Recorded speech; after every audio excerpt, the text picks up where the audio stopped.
man stood upon a railroad bridge in northern Alabama, looking down into the swift water 20 feet below.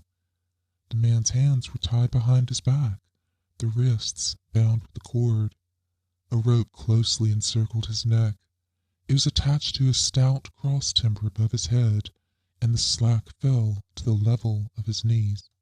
Some loose boards laid upon the ties supporting the rails of the railway supplied a footing for him and his executioners, 2 private soldiers of the Federal Army, directed by a sergeant who in civil life may have been a deputy sheriff.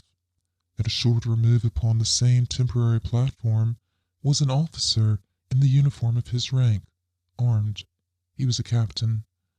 A sentinel at each end of the bridge stood with his rifle in the position known as support, that is to say, vertical in front of the left shoulder, the hammer resting on the forearm thrown straight across the chest, a formal and unnatural position, enforcing an erect carriage of the body. It did not appear to be the duty of these 2 men to know what was occurring at the center of the bridge. They merely blockaded the 2 ends of the foot planking that traversed it. Beyond one of the sentinels, nobody was in sight. The railroad ran straight away into a forest for 100 yards, then, curving, was lost view. Doubtless there was an outpost further along. The other bank of the stream was open ground, a gentle slope topped with a stockade of vertical tree trunks, loopholed for rifles, with a single embrasure through which protruded the muzzle of a brass cannon commanding the bridge. Midway up the slope between the bridge and fort were the spectators, a single company of infantry in line at parade rest, the butts of their rifles on the ground, the barrels inclining slightly backward against the right shoulder, the hands crossed upon the stock. A lieutenant stood at the right of the line, the point of his sword upon the ground, his left hand resting upon his right. Excepting the group of 4 at the center of the bridge, not a man moved. The company faced the bridge, staring stonily, motionless. The sentinels, facing the banks of the stream, might have been statues to adorn the bridge. The captain stood with folded arms, silent, observing the work of his subordinates, but making no sign. Death is a dignitary who, when he comes announced, is to be received with formal manifestations of respect, even by those most familiar with him. In the code of military etiquette, silence and fixities are forms of deference. The man who was engaged in being hanged was apparently about 35 years of age. He was a civilian, if one might judge from his habit, which was that of a planter. His features were good, a straight nose, firm mouth, broad forehead, from which his long dark hair was combed straight back, falling behind his ears to the collar of his well-fitting frock coat. He wore a mustache and pointed beard, but no whiskers.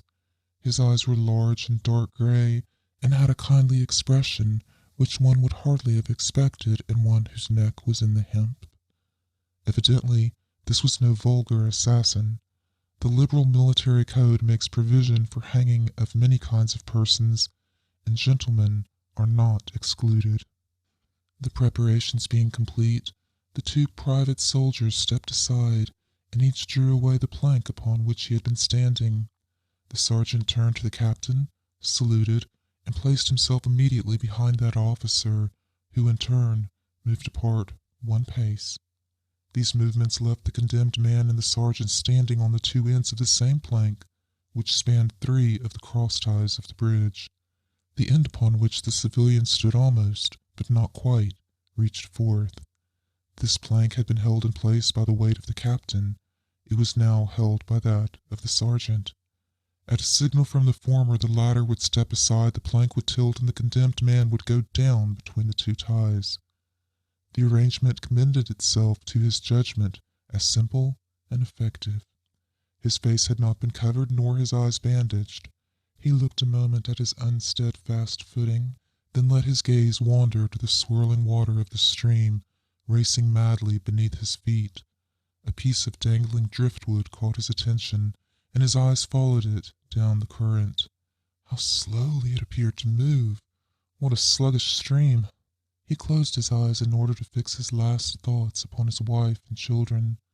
The water, touched to gold by the early sun, the brooding mists under the banks at some distance down the stream, the fort, the soldiers, the piece of drift, all had distracted him, and now he became conscious of a new disturbance.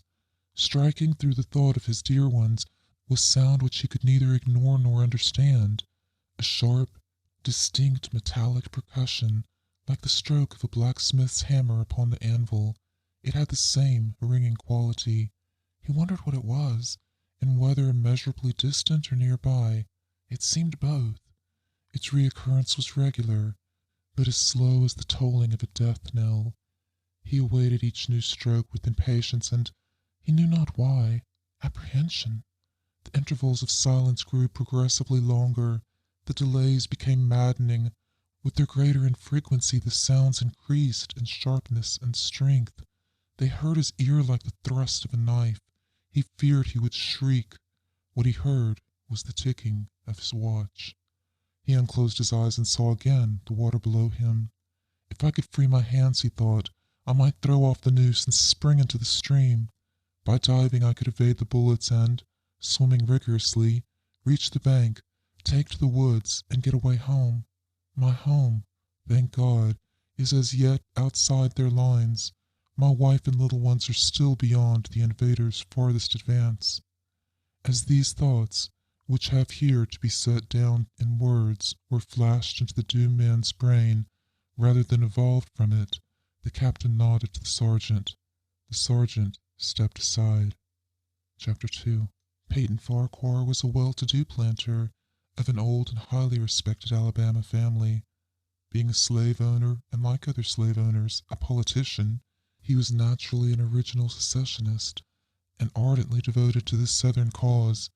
Circumstances of an imperious nature, which it is unnecessary to relate here, had prevented him from taking service with that gallant army which had fought the disastrous campaigns ending with the fall of Corinth. He chafed under the inglorious restraint, longing for the release of his energies, the larger life of the soldier, the opportunity for distinction.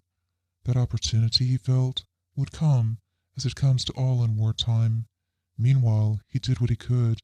No service was too humble for him to perform in the aid of the South, no adventure too perilous for him to undertake if consistent with the character of a civilian, who was at heart a soldier, and who in good faith and without too much qualification assented to at least part of the frankly villainous dictum that all is fair in love and war.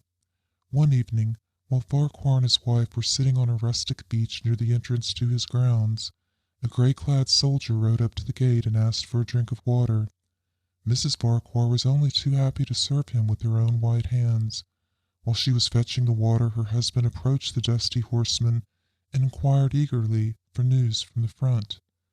"The Yanks are repairing the railroad," said the man, "and are getting ready for another advance. They have reached the Owl Creek Bridge, put it in order, and built a stockade on the north bank. The commandant has issued an order which is posted everywhere, declaring that any civilian caught interfering with the railroad, its bridges, tunnels, or trains will be summarily hanged." I saw the order. "How far is it to the Owl Creek Bridge?" Farquhar asked. "About 30 miles. Is there no force on this side of the creek?" "Only a picket post half a mile out, on the railroad, and a single sentinel at this end of the bridge." "Suppose a man, a civilian and student of hanging, should elude the picket post and perhaps get the better of the sentinel," said Farquhar, smiling. "What could he accomplish?" The soldier reflected. "I was there a month ago," he replied. "I observed that the flood of the last winter had lodged a great quantity of driftwood against the wooden pier at the end of the bridge. It is now dry and would burn like tinder." The lady had now brought the water, which the soldier drank. He thanked her ceremoniously, bowed to her husband, and rode away. An hour later, after nightfall, he repassed the plantation, going northward in the direction from which he had come. He was a Federal scout. Chapter 3. As Peyton Farquhar fell straight downward through the bridge, he lost consciousness and was as one already dead. From this state he awakened, ages later it seemed to him, by the pain of a sharp pressure upon his throat, followed by a sense of suffocation. Keen, poignant agony seemed to shoot from his neck downward through every fiber of his body and limbs. These pains appeared to flash along well-defined lines of ramification and to beat with an inconceivably rapid periodicity. They seemed like streams of pulsating fire heating him to an intolerable temperature. As to his head, he was conscious of nothing but a feeling of fullness, of congestion. These sensations were unaccompanied by thought. The intellectual part of his nature was already effaced. He had the power only to feel, and feeling was torment. He was conscious of emotion, encompassed in a luminous cloud, of which he was now merely the fiery heart, without material substance. He swung through unthinkable arcs of oscillation, like a vast pendulum. Then all at once, with terrible sadness, the light about him shot upward with the noise of a loud splash. A frightful roaring was in his ears, and all was cold and dark. The power of thought was restored, and he knew that the rope had broken, and he had fallen into the stream. There was no additional strangulation.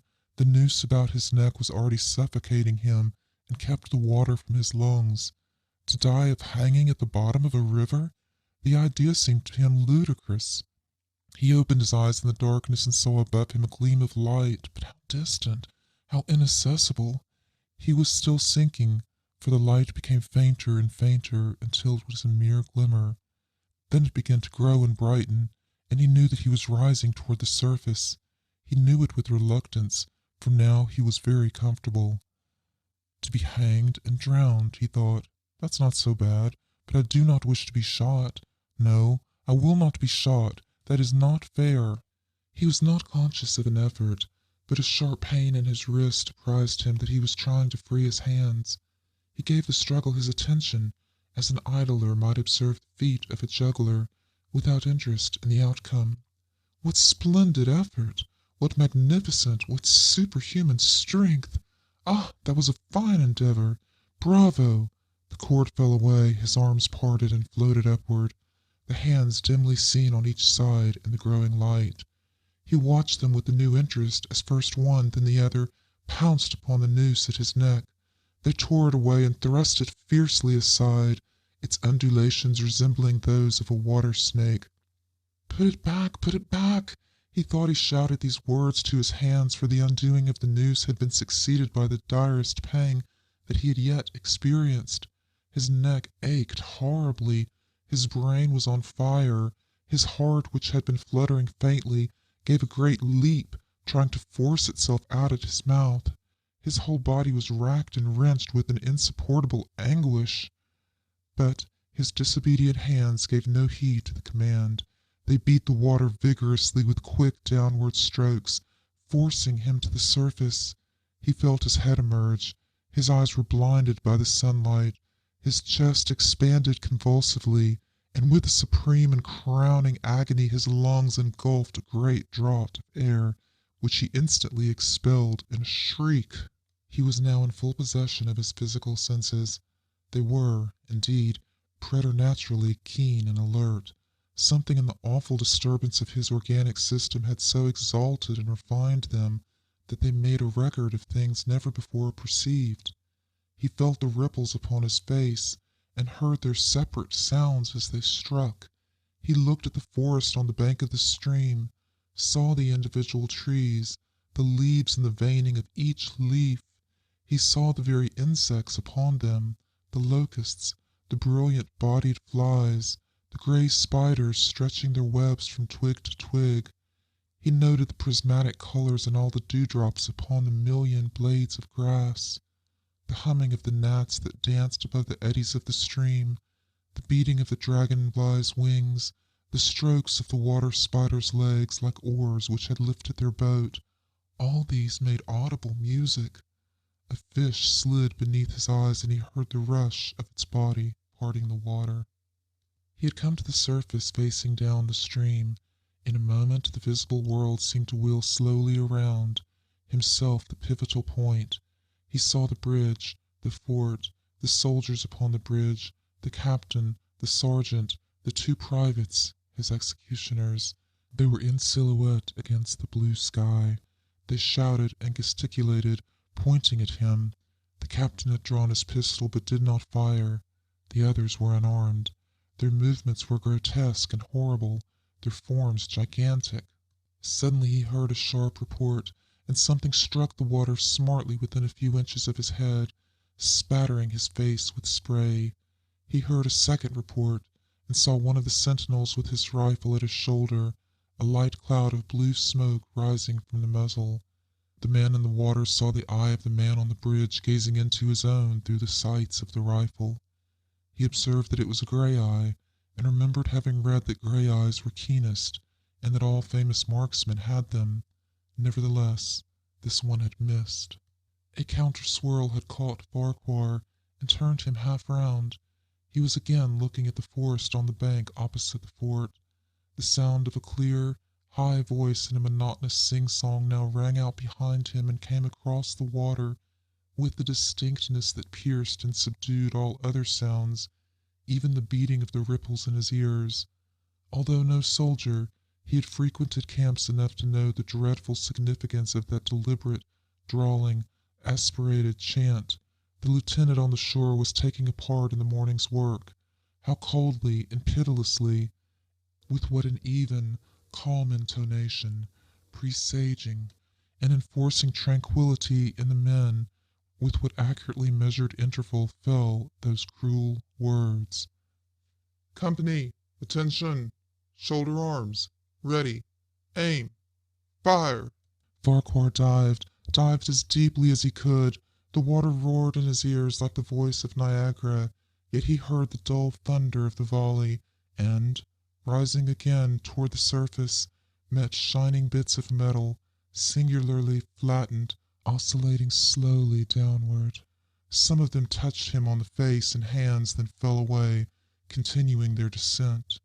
One lodged between his collar and neck. It was uncomfortably warm, and he snatched it out. As he rose to the surface, gasping for breath, he saw that he had been a long time under water. He was perceptibly further downstream, nearer to safety. The soldiers had almost finished reloading. The metal ramrods flashed all at once in the sunshine as they were drawn from the barrels, turned in the air and thrust into their sockets.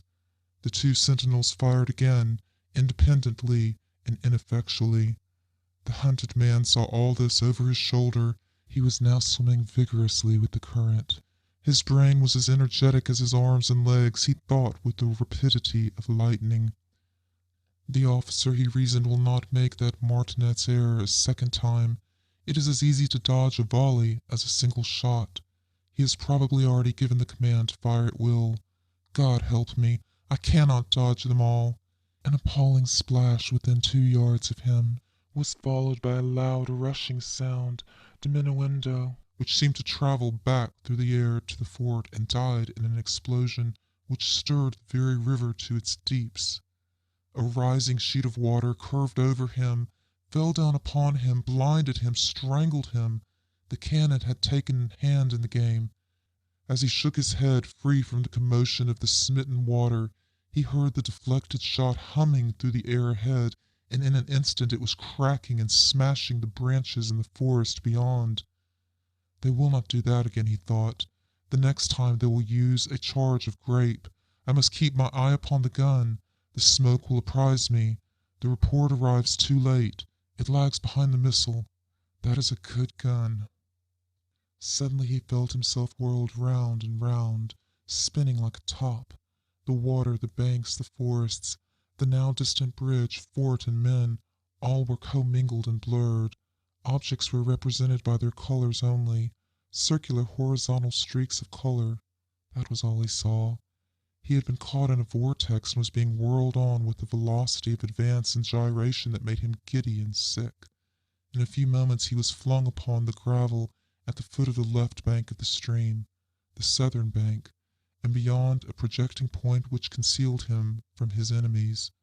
The sudden arrest of his motion, the abrasion of one of his hands on the gravel, restored him, and he wept with delight. He dug his fingers into the sand and threw it over himself in handfuls and audibly blessed it.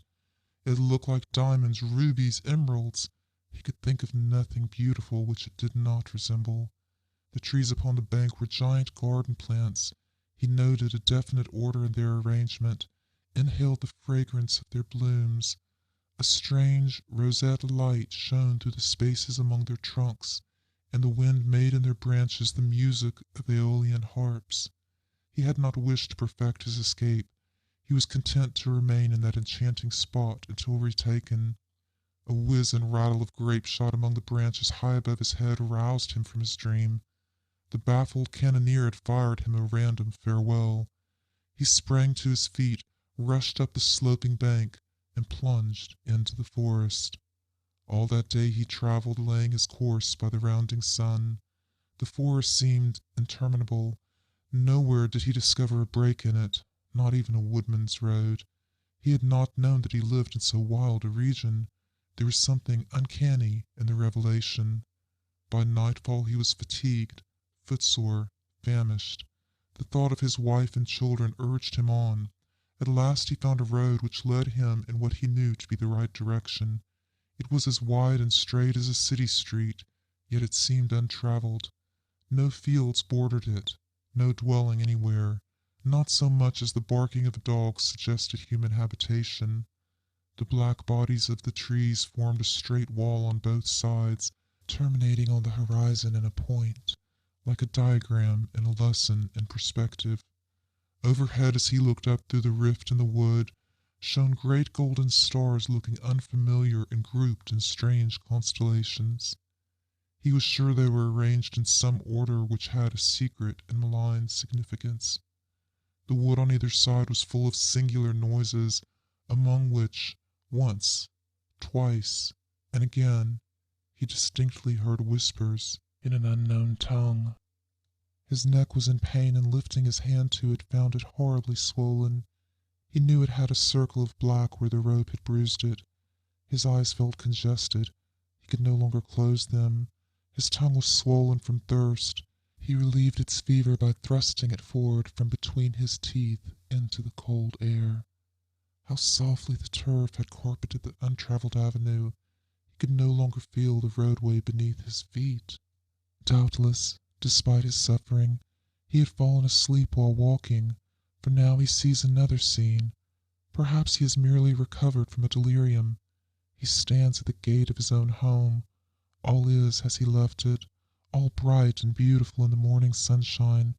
He must have traveled the entire night.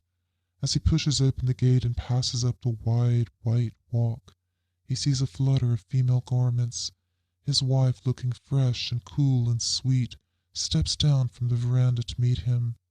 At the bottom of the steps she stands waiting, with a smile of ineffable joy, an attitude of matchless grace and dignity. Ah, how beautiful she is! He springs forwards with extended arms. As he is about to clasp her, he feels a stunning blow upon the back of the neck. A blinding white light blazes all about him with a sound like the shock of a cannon. Then all is darkness and silence. Peyton Farquhar was dead. His body with broken neck swung gently from side to side beneath the timbers of the Owl Creek Bridge. The Last Laugh by D.H. Lawrence. There was a little snow on the ground, and the church clock had just struck midnight. Hampstead in the night of winter for once was looking pretty, with clean, white earth and lamps for moon, and dark sky above the lamps. A confused little sound of voices, a gleam of hidden yellow light, and then the garden door of a tall, dark Georgian house suddenly opened, and 3 people confusedly emerged. A girl in a dark blue coat and fur turban, very erect. A fellow with a little dispatch case, slouching. A thin man with a red beard, bareheaded, peering out of the gateway down the hill that swung in a curve downward toward London. "Look at it! A new world!" cried the man in the beard ironically, as he stood on the step and peered out. "No, Lorenzo, it's only whitewash!" cried the young man in the overcoat. His voice was handsome, resonant, plangent, with a weary sardonic touch. As he turned back, his face was dark in shadow. The girl, with the erect, alert head, like a bird, turned back to the two men. "What was that?" she asked in her quick, quiet voice. "Lorenzo says it's a new world. I say it's only whitewash," cried the man in the street. She stood still and lifted her woolly gloved finger. She was deaf and taking it in. Yes, she had got it. She gave a quick, chuckling laugh, glanced very quickly at the man in the bowler hat, then back at the man in the stucco gateway, who was grinning like a satyr and waving goodbye. "Goodbye, Lorenzo," came the resonant, weary cry of the man in the bowler hat. "Goodbye," came the sharp night-bird call of the girl. The green gate slammed, then the inner door. The two were alone in the street, save for the policeman at the corner. The road curved steeply downhill. "You'd better mind how you step," shouted the man in the bowler hat, leaning near the erect, sharp girl and slouching in his walk. She paused a moment to make sure what he had said. "Don't mind me, I'm quite all right. Mind yourself," she said quickly. At that very moment he gave a wild lurch on the slippery snow, but managed to save himself from falling. She watched him on tiptoes of alertness. His bowler hat bounced away in the thin snow. They were under a lamp near the curve. As he ducked for his hat he showed a bald spot, just like a tonsure, among his dark, thin, rather curly hair. And when he looked up at her, with his thick black brows sardonically arched, and his rather hooked nose self-derisive, jamming his hat on again, he seemed like a satanic young priest. His face had beautiful lines, like a fawn, and a doubtful, martyred expression, the sort of fawn on the cross, with all the malice of the complication. "Did you hurt yourself?" she asked in her quick, cool, unemotional way.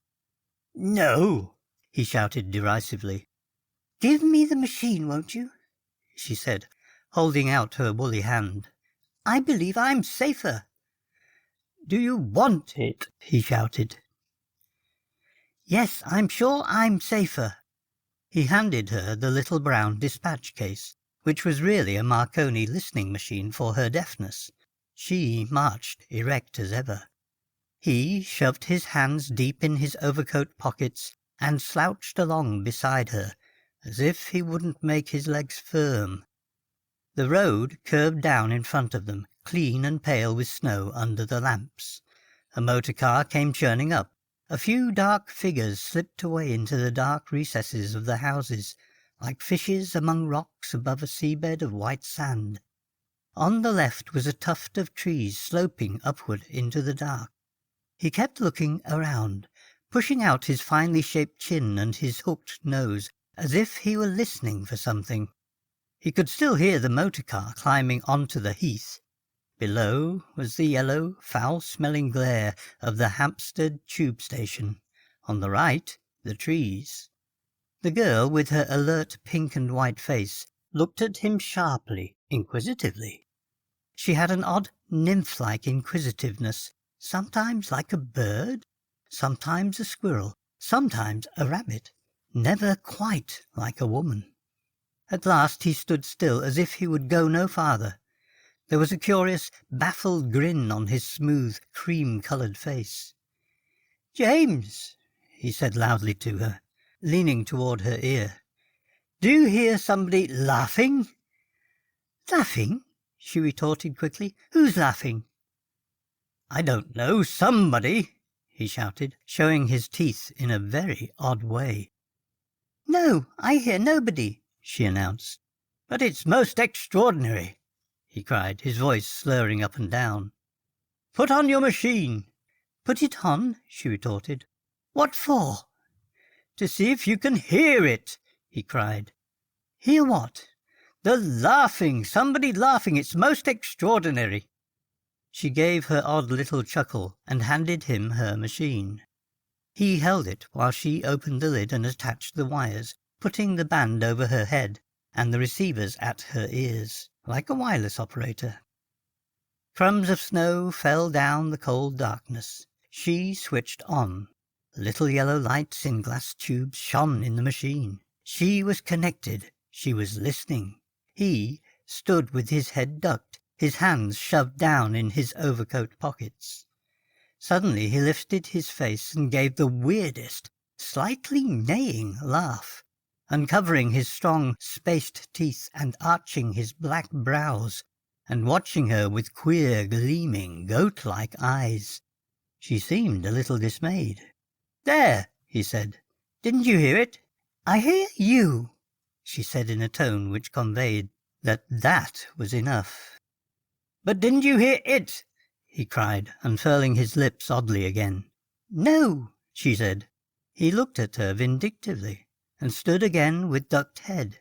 She remained erect, her fur hat in her hand, her fine bobbed hair banded with the machine band and catching crumbs of snow, her odd, bright-eyed, deaf nymph's face lifted with blank listening. "There!" he cried, suddenly jerking up his gleaming face. "You mean to tell me you can't—" He was looking at her almost diabolically, but something else was too strong for him. His face wreathed with a startling, peculiar smile, seeming to gleam, and suddenly the most extraordinary laugh came bursting out of him, like an animal laughing. It was a strange, neighing sound, amazing in her ears. She was startled and switched her machine quieter.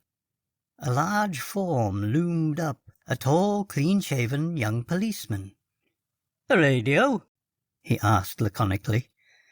"No, it's my machine. I'm deaf," said Miss James, quickly and distinctly. She was not the daughter of a peer for nothing. The man in the bowler hat lifted his face and glared at the fresh-faced young policeman with a peculiar white glare in his eyes. "Look here," he said distinctly. "Did you hear someone laughing?" "Laughing? I hear you, sir." "No, not me." He gave an impatient jerk of his arm and lifted his face again. His smooth, creamy face seemed to gleam. There were subtle curves of derisive triumph in all its lines. He was careful not to look directly at the young policeman. "The most extraordinary laughter I ever heard," he added, and the same touch of derisive exultation sounded in his tones. The policeman looked down on him cogitatingly. "It's perfectly all right," said Miss James coolly. "He's not drunk. He just hears something that we don't hear." "Drunk?" echoed the man in the bowler hat, in profoundly amused derision. "If I were merely drunk!" And off he went again in the wild, neighing, animal laughter, while his averted face seemed to flash. At the sound of the laughter something roused in the blood of the girl and the policeman. They stood near to one another, so that their sleeves touched, and they looked wonderingly across at the man in the bowler hat. He lifted his black brows at them. "Do you mean to say you heard nothing?" he asked. "Only you," said Miss James. "Only you, sir," echoed the policeman. "What was it like?" asked Miss James. "Ask me to describe it?" retorted the young man in extreme contempt. "It's the most marvellous sound in the world." And truly he seemed wrapped up in a new mystery. "Where does it come from?" asked Miss James, very practical. "Apparently," he answered in contempt, "from over there." And he pointed to the trees and bushes inside the railings over the road. "Well, let's go see," she said. "I can carry my machine and go on listening." The man seemed relieved to get rid of the burden. He shoved his hands in his pockets again and sloped off across the road.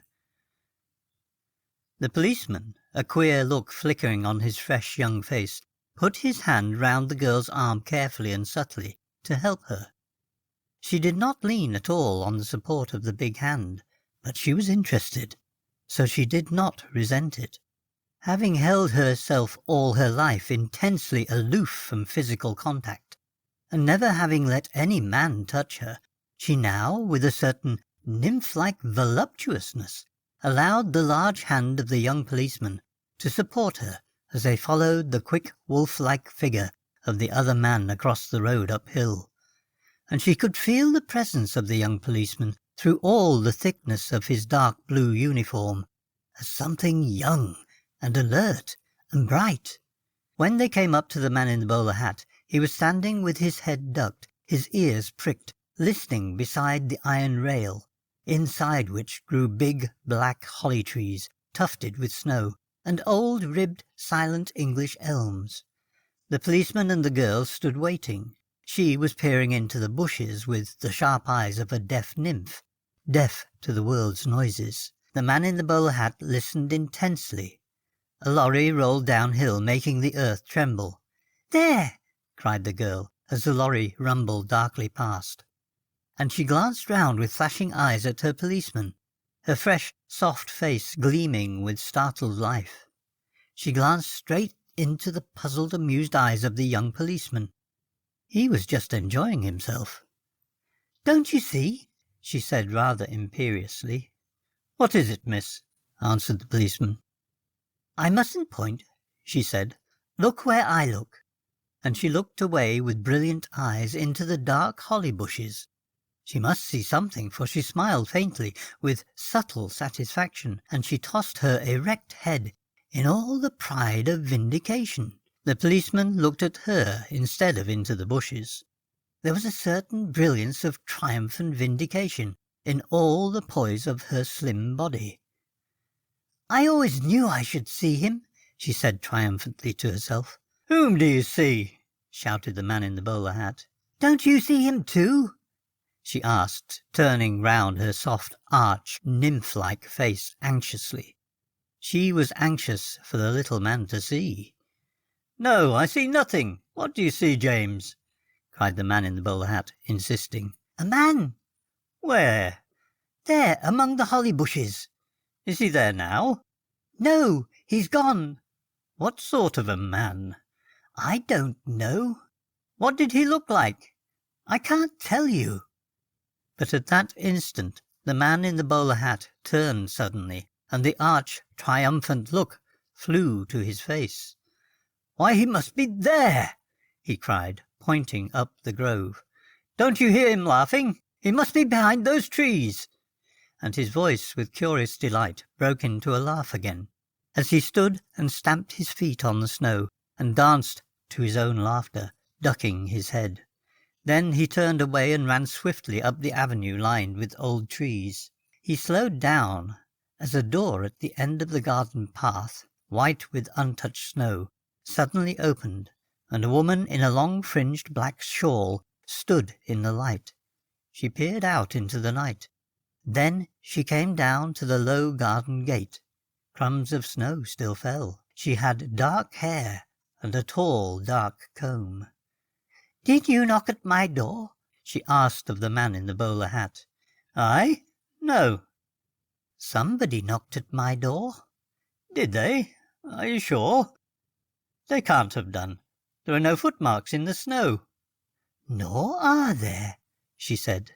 "But somebody knocked and called something." "That's very curious," said the man. "Were you expecting someone?" "No, not exactly expecting anyone. Except that one is always expecting somebody, you know." In the dimness of the snow-lit night, he could see her making big, dark eyes at him. "Was it someone laughing?" he said. "No, it was no one laughing exactly. Someone knocked, and I ran to open, hoping, as one always hopes, you know." "What?" "Oh, that something wonderful is going to happen." He was standing close to the low gate. She stood on the opposite side. Her hair was dark, her face seemed dusky, as she looked up at him with her dark, meaningful eyes. "Did you wish someone would come?" he asked. "Very much," she replied in her plaintive voice. He bent down, unlatching the gate. As he did so, the woman in the black shawl turned and, glancing over her shoulder, hurried back to the house, walking unevenly in the snow on her high-heeled shoes. The man hurried after her, hastening like a hound to catch up. Meanwhile, the girl and the policeman had come up. The girl stood still when she saw the man in the bowler hat going up the garden walk after the woman in the black shawl with the fringe. "Is he going in?" she asked quickly. "Looks like it, doesn't it?" said the policeman. "Does he know that woman?" "I can't say. I should say he soon will," replied the policeman. "But who is she?" "I couldn't say who she is." The two dark, confused figures entered the lighted doorway, then the door closed on them. "He's gone," said the girl outside on the snow. She hastily began to pull off the band of her telephone receiver and switched off her machine. The tubes of secret light disappeared.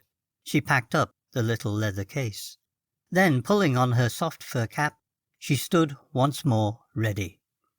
The slightly martial look which her long dark blue military-seeming coat gave her was intensified, while the slightly anxious, bewildered look of her face had gone. She seemed to stretch herself, to stretch her limbs free, and the inert look had left her full soft cheeks. Her cheeks were alive with the glimmer of pride and a new, dangerous surety. She looked quickly at the tall young policeman. He was clean-shaven, fresh-faced, smiling oddly under his helmet, waiting in subtle patience a few yards away. She saw that he was a decent young man, one of the waiting sort. The second of ancient fear was followed at once in her by a blithe, unaccustomed sense of power. "Well," she said, "I should say it's no use waiting." She spoke decisively. "You don't have to wait for him, do you?" asked the policeman. "Not at all. He's much better where he is." She laughed an odd brief laugh. Then, glancing over her shoulder, she set off down the hill, carrying her little case. Her feet felt light, her legs felt long and strong. She glanced over her shoulder again. The young policeman was following her, and she laughed to herself. Her limbs felt so lithe and so strong. If she wished, she could easily run faster than he. If she wished, she could easily kill him, even with her hands. So it seemed to her. But why kill him? He was a decent young fellow. She had in front of her eyes the dark face among the holly bushes, with the brilliant, mocking eyes. Her breast felt full of power, and her legs felt long and strong and wild. She was surprised herself at the sensation of triumph and of rosy anger. Her hands felt keen on her wrists, she who had always declared she had not a muscle in her body. Even now, it was not muscle, it was a sort of flame. Suddenly it began to snow heavily, with fierce, frozen puffs of wind. The snow was small in frozen grains, and hit sharp on her face. It seemed to whirl round her, as if she herself were whirling in a cloud. But she did not mind. There was a flame in her. Her limbs felt flamy and strong amid the whirl.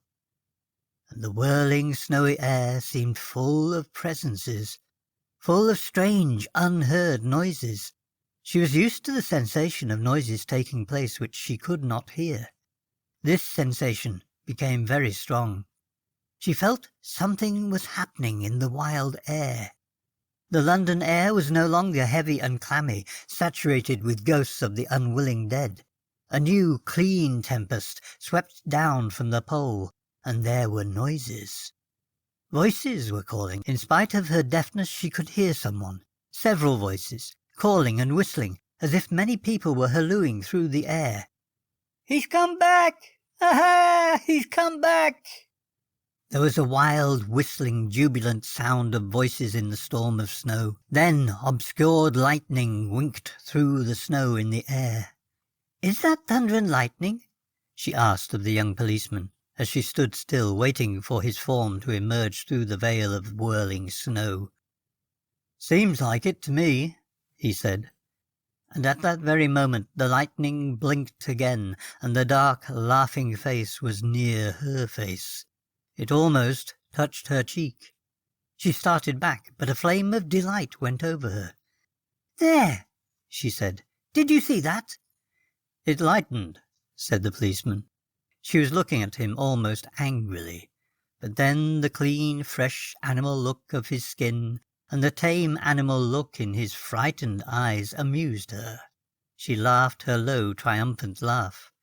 He was obviously afraid, like a frightened dog that sees something uncanny. The storm suddenly whistled louder, more violently, and with a strange noise like castanets. She seemed to hear voices clapping and crying. "He's here! He's come back!" She nodded her head gravely. The policeman and she moved on side by side. She lived alone in a little stucco house in a side street down the hill. There was a church and a grove of trees, and then the little old row of houses. The wind blew fiercely, thick with snow. Now and again a taxi went by with its lights showing weirdly, but the world seemed empty, uninhabited, save by snow and voices. As the girl and the policeman turned past the grove of trees near the church, a great whirl of wind and snow made them stand still, and in the wild confusion they heard a whirling of sharp, delighted voices, something like seagulls crying. "He's here! He's here!" "Well, I'm jolly glad he's back," said the girl calmly. "What's that?" said the nervous policeman, hovering near the girl. The wind let them move forward. As they passed along the railings it seemed to them the doors of the church were open, and the windows were out, and the snow and the voices were blowing in a wild career all through the church. "How extraordinary that they left the church open," said the girl. The policeman stood still. He could not reply. And as they stood they listened to the wind and the church, full of whirling noises, all calling confusedly. "Now I hear the laughing," she said suddenly. It came from the church, a sound of low, subtle, endless laughter, a strange, naked sound. "Now I hear it," she said. But the policeman did not speak. He stood, cowed, listening to the strange noises in the church. The wind must have blown out one of the windows, for they could see the snow whirling in volleys through the black gap, and whirling inside the church like a dim light. There came a sudden crash, followed by a burst of chuckling, naked laughter. The snow seemed to make a queer light inside the building, like ghosts, moving, big and tall. There was more laughter, and a tearing sound. On the wind, pieces of paper, leaves of books, came whirling among the snow through the dark window. Then a white thing, soaring like a crazy bird, rose up on the wind as if it had wings, and lodged on a black tree outside, struggling. It was the altar cloth. There came a bit of gay, trilling music. The wind was running over the organ pipes like panpipes, quickly up and down. Snatches of wild, gay, trilling music, and bursts of the naked, low laughter. "Really," said the girl, "this is most extraordinary. Do you hear the music and the people laughing?" "Yes, I hear somebody on the organ," said the policeman. "And do you get the puff of warm wind, smelling of spring? Almond blossom, that's what it is. A most marvellous scent of almond blossom. Isn't it an extraordinary thing?" She went on triumphantly past the church, and came to the row of little old houses. She entered her own gate in the little railed entrance. "Here I am," she said finally. "I'm home now. Thank you very much for coming with me." She looked at the young policeman. His whole body was white as a wall with snow, and in the vague light of the arc lamp from the street, his face was humble and frightened. "Can I come in and warm myself a bit?" he asked humbly. She knew it was fear rather than cold that froze him. He was in mortal fear. "Well," she said, "stay down in the sitting room if you like, but don't come upstairs because I am alone in the house. You can make up the fire in the sitting room, and you can go when you are warm." She left him on the big, low couch before the fire, his face bluish and blank with fear. He rolled his blue eyes after her as she left the room, but she went up to her bedroom and fastened her door. In the morning she was in her studio upstairs in her little house, looking at her own paintings and laughing to herself. Her canaries were talking and shrilly whistling in the sunshine that followed the storm. The cold snow outside was still clean, and the white glare in the air gave the effect of much stronger sunshine than actually existed. She was looking at her own paintings and chuckling to herself over their comicalness. Suddenly they struck her as absolutely absurd. She quite enjoyed looking at them. They seemed to her so grotesque, especially her self-portrait, with its nice brown hair and its slightly open rabbit mouth and its baffled, uncertain rabbit eyes. She looked at the painted face and laughed in a long, rippling laugh, till the yellow canaries, like faded daffodils, almost went mad in an effort to sing louder. The girl's long, rippling laugh sounded through the house uncannily. The housekeeper, a rather sad-faced young woman of a superior sort — nearly all people in England are of the superior sort, superiority being an English ailment — came in with an inquiring and rather disapproving look.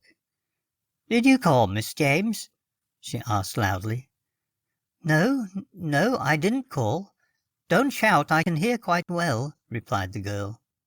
The housekeeper looked at her again. "You knew there was a young man in the sitting-room?" she said. "No, really," cried the girl. "What, the young policeman? I'd forgotten all about him. He came in the storm to warm himself. Hasn't he gone?" "No, Miss James." "How extraordinary of him. What time is it? 9:15? Why didn't he go when he was warm? I must go and see him, I suppose." "He says he's lame," said the housekeeper censoriously and loudly. "Lame? That's extraordinary. He certainly wasn't last night. But don't shout, I can hear quite well." "Is Mr. Marchbanks coming to breakfast, Miss James?" said the housekeeper, more and more censorious. "I couldn't say, but I'll come down as soon as mine is ready. I'll be down in a minute, anyhow, to see the policeman. Extraordinary that he is still here." She sat down before her window in the sun to think a while. She could see the snow outside, the bare purplish trees. The air all seemed rare and different. Suddenly the world had become quite different, as if some skin or integument had broken, as if the old mouldering London sky had cracked and rolled back, like an old skin, shriveled, leaving an absolutely new blue heaven. "It really is extraordinary," she said to herself. "I certainly saw that man's face. What a wonderful face it was! I shall never forget it. Such laughter! He laughs longest who laughs last. He certainly will have the last laugh. I like him for that. He will laugh last. Must be someone really extraordinary. How very nice to be the one to laugh last. He certainly will. What a wonderful being. I suppose I must call him a being. He's not a person exactly. But how wonderful of him to come back and alter the world immediately. Isn't that extraordinary? I wonder if he'll have altered Marchbanks. Of course, Marchbanks never saw him, but he heard him. Wouldn't that do as well? I wonder. She went off into a muse about Marchbanks. She and he were such friends.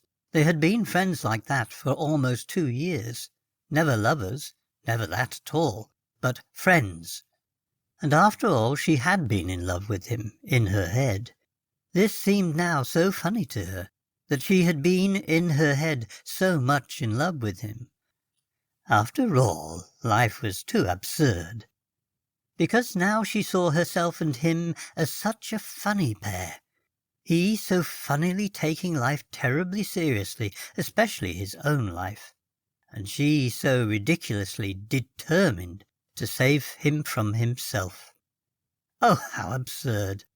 Determined to save him from himself, and wildly in love with him in the effort, the determination to save him from himself. Absurd, absurd, absurd! Since she had seen the man laughing among the holly bushes, such extraordinary, wonderful laughter, she had seen her own ridiculousness. Really, what fantastic silliness, saving a man from himself, saving anybody. What fantastic silliness! How much more amusing and lively to let a man go to perdition in his own way. Perdition was more amusing than salvation anyhow, and a much better place for most men to go to. She had never been in love with any man, and only spuriously in love with Marchbanks. She saw it quite plainly now. After all, what nonsense it all was, this being in love business. Thank goodness she had never made the humiliating mistake. No, the man among the holly bushes had made her see it all so plainly. The ridiculousness of being in love, the infra-dig business of chasing a man or being chased by a man. "Is love really so absurd and infra-dig?" she said aloud to herself. "Why, of course," came a deep, laughing voice. She started round, but nobody was to be seen. "I expect it's that man again," she said to herself. "It really is remarkable, you know. I consider it's a remarkable thing that I never really wanted a man, any man. And there I am over 30. It is curious. Whether it's something wrong with me or right with me, I can't say. I don't know till I've proved it, but I believe if that man kept on laughing, something would happen to me." She smelt the curious smell of almond blossom in the room and heard the distant laugh again. "I do wonder why Marchbanks went with that woman last night. What could he want of her, or she of him? So strange, as if they both had made up their minds to something. How extraordinarily puzzling life is. So messy it all seems. Why does nobody ever laugh in life like that man? He did seem so wonderful, so scornful, and so proud, and so real. With those laughing, scornful, amazing eyes, just laughing and disappearing again. I can't imagine him chasing any woman, thank goodness. It's all so messy. My policeman would be messy if one would let him, like a dog. I do dislike dogs, really I do, and men do seem so doggy." But even while she mused, she began to laugh again to herself with a long, low chuckle. How wonderful of that man to come and laugh like that and make the sky crack and shrivel like an old skin. Wasn't he wonderful? Wouldn't it be wonderful if he just touched her? Even touched her. She felt, if he touched her, she herself would emerge new and tender, out of an old hard skin. She was gazing abstractedly out of the window. "There he comes just now," she said abruptly. But she meant Marchbanks, not the laughing man. There he came, his hands still shoved down in his overcoat pockets, his head still rather furtively ducked in the bowler hat, and his legs were still rather shambling. He came hurrying across the road, not looking up, deep in thought, no doubt. Thinking profoundly, with agonies of agitation, no doubt, about his last night's experience. It made her laugh. She, watching from the window above, burst into a long laugh, and the canaries went off their heads again. He was in the hall below. His resonant voice was calling rather imperiously. "James, are you coming down?" "No," she called. "You come up." He came up 2 at a time, as if his feet were a bit savage with the stairs for obstructing him.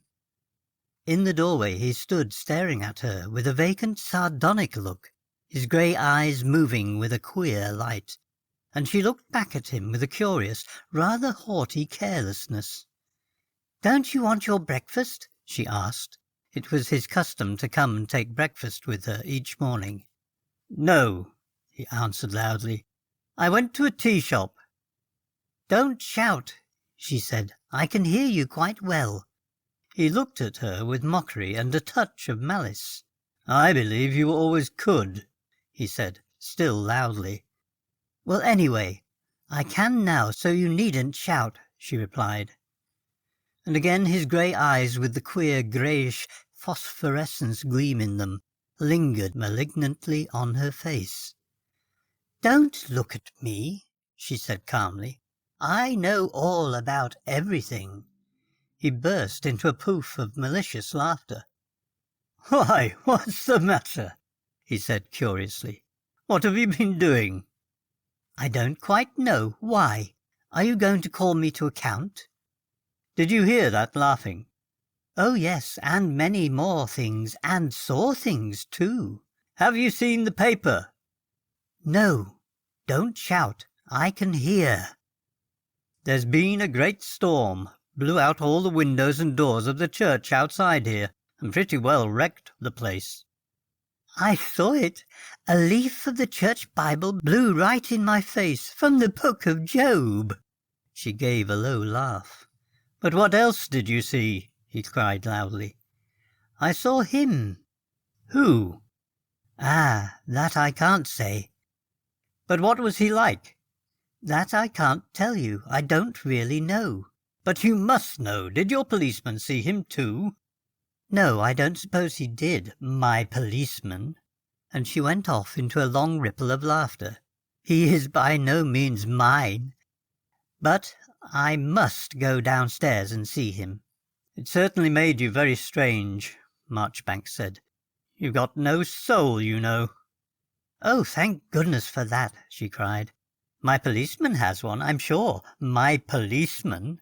And she went off again into a long peal of laughter, the canaries pealing shrill accompaniment. What's the matter with you? He said. Having no soul, I never had one really. It was always fobbed off on me. Soul was the only thing there was between you and me. Thank goodness it's gone. Have you lost yours?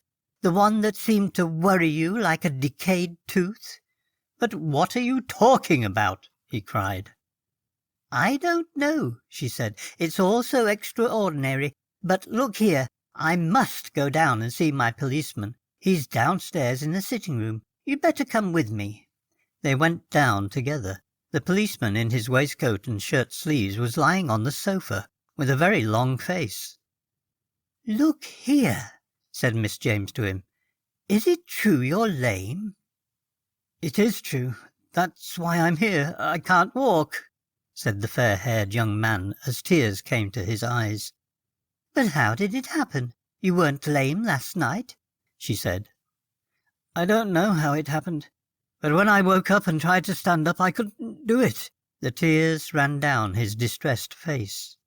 How very extraordinary, she said.